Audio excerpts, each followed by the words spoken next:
يعني ابنك بيحصلوا كام في الشهر تقريبا؟ ها؟ بيحصلوا فلوس قد ايه في الشهر؟ فلوس ما عندوش اي دخل خالص؟ بتاع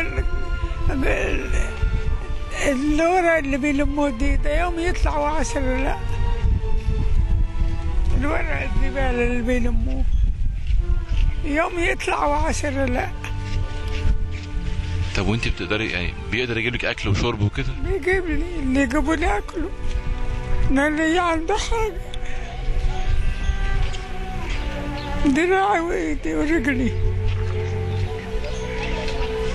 الف سلامة عليك يا ام، وربنا يعافيك ان شاء الله ويعفو عنك وتقومي بالسلامة ان شاء الله. لو تأمري بأي حاجة أقدر أقوم بيها أنا تحت أمرك والله. سلمك سلمتين.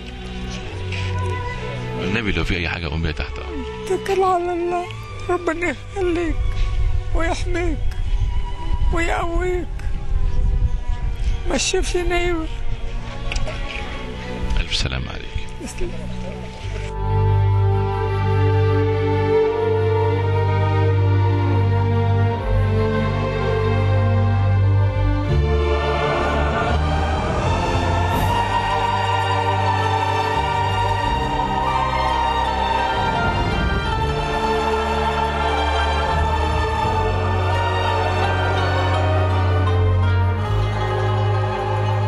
شيء مؤسف ان يكون هنا في اكتر من 2000 بني ادم عايشين في عزبة العصارة هنا في حي النزهة في مصر الجديدة بالشكل ده، لا مية ولا مجاري ولا كهرباء وتعابين وفيران وحالة متردية جدا.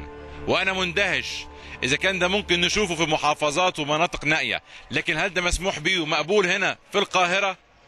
السيد محافظ القاهرة، أنا أنتظر منك تحرك سريع لحل مشاكل أهالي منطقة العصارة، وبشكركم جدا.